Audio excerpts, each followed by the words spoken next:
Hello everyone, welcome to Vishwai's classes. NABARD development assistant 2026 mains exam के लिए descriptive writing का session number 6 लेकर आया हूं। इसमें हम लोग मेंटल हेल्थ और वर्क कल्चर से रिलेटेड 5 क्वेश्चंस को डिस्कस करेंगे। अभी जो भी कुछ चल रहा है स्ट्रेस को लेकर, मेंटल हेल्थ को लेकर, गवर्नमेंट काफ़ी सारे इनिशिएटिव्स गवर्नमेंट ने रिसेंटली लिए हैं लास्ट 2 से 3 साल में। अभी भी बहुत सारी कॉर्पोरेट कंपनीज में हाइब्रिड वर्क कल्चर चल रहा है। इन सारी चीज़ों को लेकर टॉपिक कहीं ना कहीं हमेशा न्यूज़ में रहता है, इसलिए इस टॉपिक पे 5 अलग-अलग क्वेश्चंस लेकर आया हूँ, जो आप लोगों के लिए काफ़ी इंपॉर्टेंट है। एक बार सेशन को ज़रूर देखिएगा। ट्रेंड वही रहेगा, पहले हम लोग 5 क्वेश्चंस देखेंगे, फिर उनके आंसर राइटिंग स्टेप्स देखेंगे और उसके बाद हम लोग आंसर्स को डिस्कस करेंगे। 5 क्वेश्चंस हमारे क्या-क्या हैं? पहला, importance of mental well being in modern workplace. दूसरा, work life balance in the era of remote and hybrid work. तीसरा, impact of workplace stress on productivity. चौथा, corporate responsibility in promoting mental health. पांचवा, emotional intelligence as a key to professional success. तो पहला question है हमारा, importance of mental wellbeing in the modern workplace. इसके अगर steps की बात करें तो हम लोग आंसर को कैसे लिखेंगे? सबसे पहले हम लोग मेंटल वेलबींग को इंट्रोड्यूस करेंगे, बताएंगे कि वो है state of emotional, physiological and social health of employees.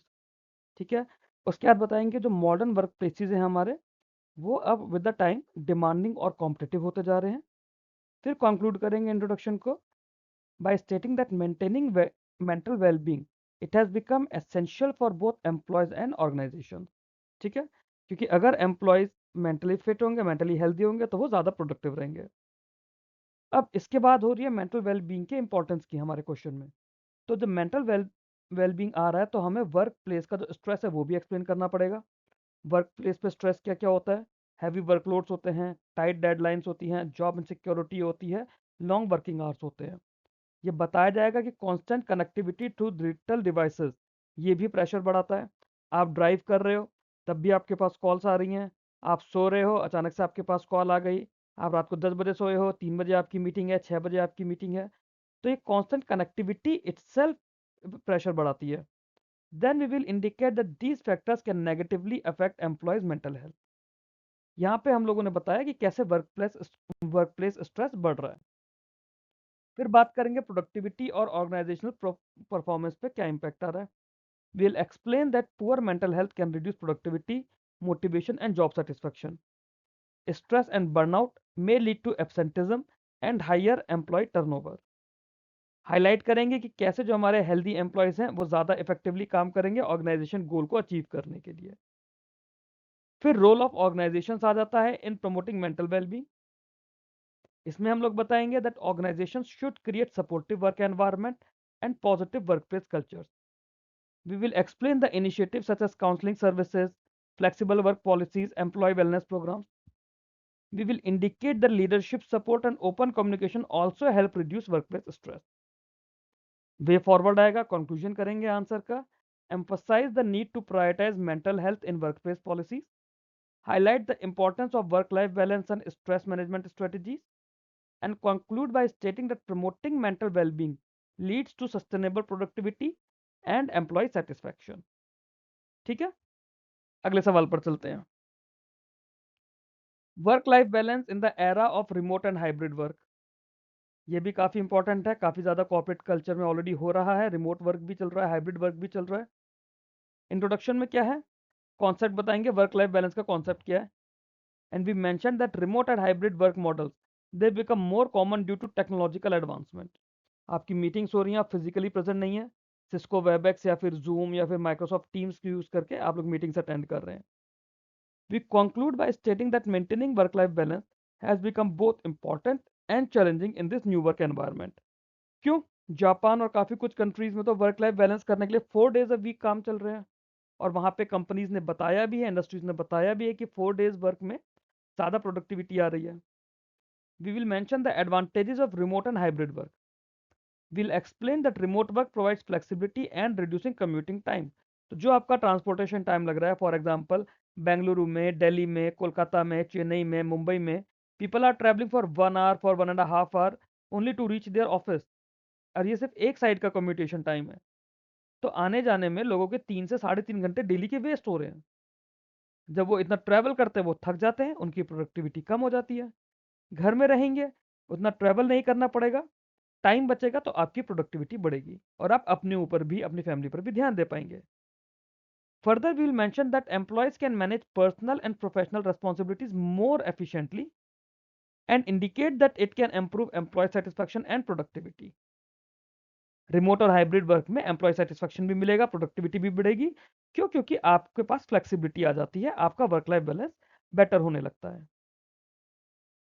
Third part में हम बताएंगे चैलेंजेस क्या है वर्क लाइफ बैलेंसेस में। जैसे रिमोट वर्क जो होता है ये कई बार वर्क लाइफ और पर्सनल लाइफ के बीच की बाउंड्रीज को ब्लर कर देता है। लॉन्गर वर्किंग आवर्स हो जाते हैं, कांस्टेंट डिजिटल कनेक्टिविटी रहती है और डिफिकल्टी होती है disconnecting from work. And we highlight that isolation and lack of social interaction ये भी वेलबींग को अफेक्ट करता है। फिर इसके बाद ऑर्गेनाइजेशंस का क्या रोल है, एम्प्लॉयज का क्या रोल है इसमें। ऑर्गेनाइजेशन जो होगी उन्हें क्लियर वर्क पॉलिसीज बनानी पड़ेंगी और रीजनेबल वर्किंग आवर्स देने होंगे। ऐसा नहीं होगा कि कुछ भी कर दो, कहते दिन के 15 घंटे काम करो, या कोई आकर बोलता है कि हफ्ते में 70 घंटे काम करो, हफ्ते में 90 घंटे काम करो। सो देयर डिफरेंस बिटवीन कि आप काम करवा रहे हो या क्या करवाना है। Will explain that importance of flexible scheduling and supportive management practices, indicate that employees should also manage their time effectively and set boundaries। सिर्फ और सिर्फ ऑर्गेनाइजेशन का काम नहीं है, एम्प्लॉयज की भी रिस्पॉन्सिबिलिटी होती है, एम्प्लॉयज की भी ड्यूटीज होती हैं। कुछ एम्प्लॉयज जो जबरदस्ती बूट लीकिंग के लिए, चापलूसी करने के लिए जरूरत से ज्यादा काम करते रहते हैं, वो भी नहीं करना चाहिए। वे फॉरवर्ड क्या है, emphasise the need to establish clear boundaries between work and personal life. बहुत इंपॉर्टेंट है, वर्क लाइफ और पर्सनल लाइफ के बीच में क्लियर बाउंड्रीज होनी चाहिए। Highlight the importance of healthy work habits and supportive work place policies and conclude by stating that balanced remote work can enhance productivity and employee well-being। ठीक है, अगले question की तरफ चलते हैं। Impact of workplace stress on productivity. Workplace stress on productivity पे अगर हम लोग बात करें, we begin by explaining the meaning of workplace stress and how it arises from job related pressures। Mention that modern workplace often involve demanding tasks, deadlines and performance expectations। Conclude by stating that excess stress can negatively affect employee productivity and organizational performance। तो introduction में हम लोग क्या बता रहे हैं, हम impact of workplace का, जो वर्कप्लेस स्ट्रेस है उसका इम्पैक्ट प्रोडक्टिविटी पे क्या रहा है हम उसको देख रहे हैं। तो सबसे पहले तो वर्कप्लेस स्ट्रेस होता क्या है वो हम एक्सप्लेन करेंगे और बताएंगे कि कैसे जॉब रिलेटेड प्रेशर्स की वजह से वर्कप्लेस स्ट्रेस आता है। जैसे आप में से कुछ लोग अगर ऑलरेडी अभी बैंक में जॉब कर रहे हैं तो आप लोगों को पता है कि क्रॉस सेलिंग के टारगेट्स की वजह से कितना ज़्यादा स्ट्रेस होने लगता है कई बार। देन वी मेंशन जो हमारे मॉडर्न वर्क प्लेसेस हैं उनमें कई बार डिमांडिंग टास्क होते हैं, डेडलाइंस होती है, परफॉर्मेंस एक्सपेक्टेशंस होती हैं। तो वहाँ तो समझ आता है, बट कई बार ज़बरदस्ती का स्ट्रेस बना दिया जाता है जो कि ज़रूरी नहीं होता है। और फिर हम बताएंगे कि जो एक्सेसिव स्ट्रेस है, अगर स्ट्रेस बहुत ज़रूरत से ज़्यादा हो जाएगा तो एम्प्लॉय प्रोडक्टिविटी भी नेगेटिव होने लग जाएगी और उससे ऑर्गेनाइजेशन की परफॉर्मेंस डाउन जाएगी। फिर कॉजेज बताएंगे, वर्क प्लेस स्ट्रेस के कॉजेज क्या होती हैं। जैसे हैवी वर्कलोड्स है, लॉन्ग वर्किंग आवर्स है, अनरियलिस्टिक परफॉर्मेंस टारगेट्स है जो सबसे ज़्यादा, स्पेशली आप में से जो लोग बैंकिंग में हैं आप लोगों को ऑलरेडी पता है अनरियलिस्टिक परफॉर्मेंस टारगेट्स क्या होते हैं। फिर हम जॉब इनसिक्योरिटी के बारे में बताएंगे, लैक ऑफ सपोर्ट है, मैनेजमेंट से सपोर्ट नहीं मिलता, पुअर वर्क एनवायरनमेंट है, ये बताएंगे, छुट्टियां अगर चाहिए होती है तो लोगों को छुट्टियां नहीं देनी होती हैं। और इस तरह की काफ़ी सारी रील्स सोशल मीडिया पर वायरल होती रहती हैं। Then we will indicate that continuous digital connectivity also increases pressure on employees। बताया जाएगा कि एम्प्लॉय की परफॉर्मेंस पे क्या इफेक्ट आ रहा है। जो हाई स्ट्रेस लेवल है उससे कंसंट्रेशन कम हो जाएगा, क्रिएटिविटी कम हो जाएगी और डिसीजन मेकिंग एबिलिटी कम होने लगती है। जो एम्प्लॉय ऑलरेडी स्ट्रेस्ड होते हैं उन्हें फैटीग, बर्नआउट और रिड्यूस मोटिवेशन, इस तरह के इश्यूज फेस करने पड़ते हैं। ठीक है, और ये जो फैक्टर्स हैं ये फैक्टर्स डायरेक्टली इंडिविजुअल की प्रोडक्टिविटी को कम करने लगते हैं। तो एम्प्लॉय की परफॉर्मेंस में क्या हुआ कि उसकी प्रोडक्टिविटी कम होने लग जाएगी। इससे ऑर्गेनाइजेशन पे क्या इंपैक्ट आएगा कि जब वर्क प्लेस स्ट्रेस होगा तो एम्प्लॉय कई बार एब्सेंट होने लगते हैं और हायर एम्प्लॉय टर्नओवर होने लगता है। देन जो रिड्यूस इंगेजमेंट है, मोराल है, अगर ये अफेक्ट होगा तो ओवरऑल ऑर्गेनाइजेशन की एफिशिएंसी ही कम होने लगेगी। अगर आपकी ब्रांच में है, आप ब्रांच में 5 लोग हो, अगर 5 में से कोई एक इंसान नेगेटिव रहेगा, बार बार छुट्टी करेगा, तो बाकी 4 लोगों पे जैसे ही लोड आएगा वो लोग भी परेशान होने लग जाएंगे। उन लोगों को भी ये लगेगा जब ये बार बार छुट्टी ले रहा था और मैं भी छुट्टी ले लेता हूँ। मैं भी सुख शांति से रहूं, तो होगा क्या कि ओवरऑल उस ब्रांच की एफिशिएंसी एक कम होने लगेगी। Then we indicate that it may also increase health care and operational cost for the company. Way forward क्या है? Emphasize that importance of stress management and supportive workplace policies. Stress management और supportive workplace policies की importance हमें emphasize करनी है। कुछ initiatives है जैसे फ्लेक्सिबल वर्क अरेंजमेंट्स हो गए, काउंसलिंग सपोर्ट हो गई, एम्प्लॉय वेलनेस प्रोग्राम्स हो गए, इनकी इंपॉर्टेंस हम लोग हाईलाइट करेंगे कि ये इस तरह के कुछ इनिशिएटिव्स हैं, अलग अलग ऑर्गेनाइजेशन ने लिए हुए हैं। And we conclude by stating that managing workplace stress is essential for improving productivity and organisational success. Workplace stress को अगर हम लोग प्रॉपर्ली मैनेज कर लेंगे तो उससे प्रोडक्टिविटी भी बढ़ेगी और ऑर्गेनाइजेशन की सक्सेस या फिर ऑर्गेनाइजेशन की ग्रोथ भी बेटर रहेगी। अगला क्वेश्चन देखते हैं, corporate responsibility in promoting mental health. अब यहाँ पे बात डायरेक्ट आ गई है इंडस्ट्रीज के ऊपर। इंट्रोडक्शन में हम लोग क्या देंगे कि जो मेंटल हेल्थ है एक इंपॉर्टेंट कंपोनेंट है ओवरऑल एम्प्लॉय वेलबींग का। यही हमारा इंट्रोडक्शन रहेगा इसमें। एम्प्लॉय की वेलबींग के लिए उसकी मेंटल हेल्थ ज़रूरी है। फिर बताया जाएगा कि जो मॉडर्न वर्कप्लेस है वो कैसा स्ट्रेस क्रिएट करते हैं और साइकोलॉजिकल प्रेशर बनाते हैं। तो इसमें हमने पीछे भी अभी 2-3 क्वेश्चंस में देखा है कि लॉन्ग वर्किंग आवर्स होते हैं, अनरियलिस्टिक टारगेट्स होते हैं, तो वो सब यहाँ बताया जाएगा। एंड कंक्लूड करेंगे by stating that corporations have an important responsibility to support employees mental health. फिर मेंटल हेल्थ इन वर्कप्लेस की इंपॉर्टेंस को बताएंगे। पीछे भी हम इन पॉइंट्स को कवर करते आ रहे हैं अलग अलग तरीके से, यहाँ पर भी कवर कर रहे हैं। We'll explain that good mental health improves employee motivation, engagement, and job satisfaction. Mention that mentally healthy employees they contribute more effectively to organizational goals. अगर एम्प्लॉयज मेंटली हेल्दी हैं, मतलब मेंटली खुश हैं अगर आप अपनी जॉब में, तो आप ज़्यादा बेटर वे में काम कर पाएंगे। आपको भी लगेगा कि आप अपनी ऑर्गेनाइजेशन से कनेक्टेड हैं। कहते हैं ना, रोजी रोटी के लिए आप काम कर रहे हैं, तो वहाँ पे आप अपनी ऑर्गेनाइजेशन को अपनी फैमिली की तरह ट्रीट करते हो। आप एक्स्ट्रा माइल जाने की कोशिश करते हो जब आपको रियलाइज होता है कि आपकी ऑर्गेनाइजेशन भी आपके लिए सोच रही है। Indicate that promoting mental health also improves overall workplace culture. पीछे भी अभी हमने एक चीज में ये बताया था ना कि अगर मेंटल हेल्थ अच्छी होगी, एम्प्लॉयज डेली आएंगे, खुशी खुशी आएंगे और बेटर वे में काम करेंगे। आगे चलते हैं, कॉर्पोरेट इनिशिएटिव्स आएंगे मेंटल हेल्थ के लिए। बहुत सारे कॉर्पोरेट इनिशिएटिव्स हैं, जैसे एम्प्लॉय काउंसलिंग सर्विसेज है, मेंटल हेल्थ अवेयरनेस इनिशिएटिव्स होते हैं। ये टाइम टू टाइम अलग अलग न्यूज़ में भी आते रहते हैं, कई बार करंट अफेयर्स में हम अलग अलग चीज़ें पढ़ते हैं। आप लोग जब करंट अफेयर्स रिवाइज करेंगे तो आप लोग देखेंगे। And explain the importance of flexible work policies and supportive work environment. फिर हाईलाइट करेंगे वेलनेस प्रोग्राम्स को, स्ट्रेस मैनेजमेंट वर्कशॉप्स को, जो कि कंपनीज अलग अलग वे में ऑर्गेनाइज कर रही हैं। कुछ अगर करंट अफेयर्स में आपको ऐसी मिलती हैं तो वो भी आप यूज़ कर सकते हैं। बेनिफिट फॉर ऑर्गेनाइजेशन क्या है, तो किसी भी ऑर्गेनाइजेशन को क्या बेनिफिट हो रहा है ऐसा करने पर। Explain that promoting mental health reduces absenteeism and employee turnover. पिछले क्वेश्चन में हमने देखा था कि एब्सेंटिज्म से कैसे किसी भी ऑर्गेनाइजेशन की परफॉर्मेंस डाउन होती है, एक ब्रांच का एग्जांपल लेकर हमने समझा था। बट अगर वो एब्सेंटिज्म नहीं होगा तो एम्प्लॉय का टर्नओवर बेटर होएगा। Mention that it increases productivity, team work and job satisfaction. बहुत इंपॉर्टेंट चीज तो यही है कि अगर मेंटल हेल्थ अच्छी है एम्प्लॉयज की तो प्रोडक्टिविटी बढ़ेगी, टीम वर्क बढ़ेगा, जॉब सेटिस्फेक्शन बढ़ेगा। And companies with strong mental health policies build a positive reputation. Way forward क्या रहेगा? Need for the companies to integrate mental health into workplace policies, highlight the importance of leadership support and open communication, जो actually में कई जगह नहीं होता है। And conclude by stating that corporate responsibility towards mental health leads to sustainable organisational growth. ठीक है, इस तरह से हम अपने आंसर को कंक्लूड कर देंगे यहाँ पर। अगला सवाल देखते हैं।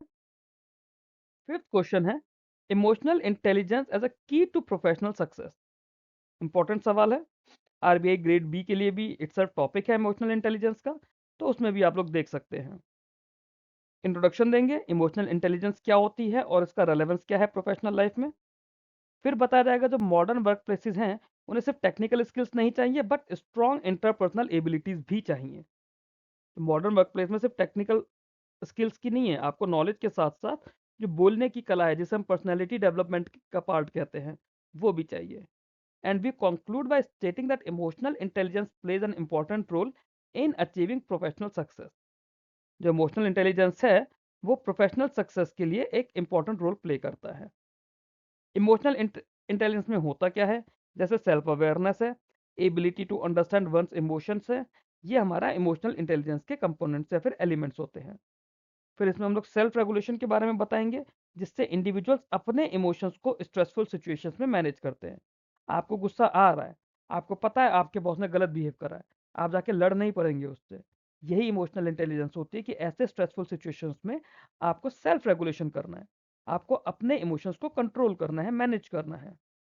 Highlight empathy and social skills that help in building positive workplace relationship. ठीक है, आगे चलते हैं। फिर आता है role in workplace performance. Workplace performance में भी रोल होता है। आप बताएंगे जो इमोशनली इंटेलिजेंट एम्प्लॉयज होते हैं वो कम्युनिकेट करते हैं मोर इफेक्टिवली एंड कॉन्फ्लिक्ट्स को इजीली मैनेज कर लेते हैं।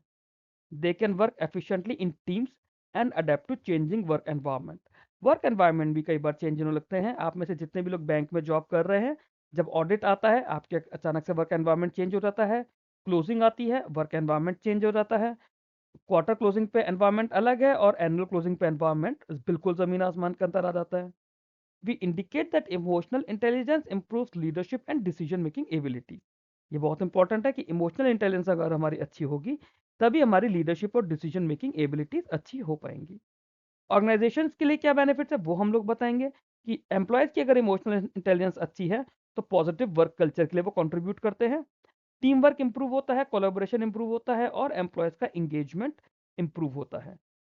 ऑर्गेनाइजेशंस के जो बेनिफिट है वो हाईलाइट किए जाएंगे, जैसे इंप्रूव प्रोडक्टिविटी हो गया और रिड्यूस्ड वर्कप्लेस कॉन्फ्लिक्ट्स हो गए। वे फॉरवर्ड क्या है, we emphasise the need to develop emotional intelligence through training and self awareness. Mention that organizations should encourage emotional intelligence as a part of leadership development, and conclude by stating that emotional intelligence is essential for long-term professional growth and success. इस तरह से ये हमारा answer complete होगा। अब मैं आपके आगे इनके आंसर्स देता हूं, वही करिएगा। मैं आपको हर स्लाइड 5 सेकंड के लिए रुकेगी, मैं किसी स्लाइड पर बोलूंगा नहीं, आपको बस स्लाइड पॉज करके आंसर को रीड करना है। 5 सेकंड हर स्लाइड पे रहेंगे। ये स्लाइड है, स्लाइड को आप पॉज करिए, आंसर को रीड करिए एक बार, देखिए इसमें क्या है, पॉज करके आंसर को रीड करिए आप लोग। हम लोग अगली स्लाइड पर चलते हैं।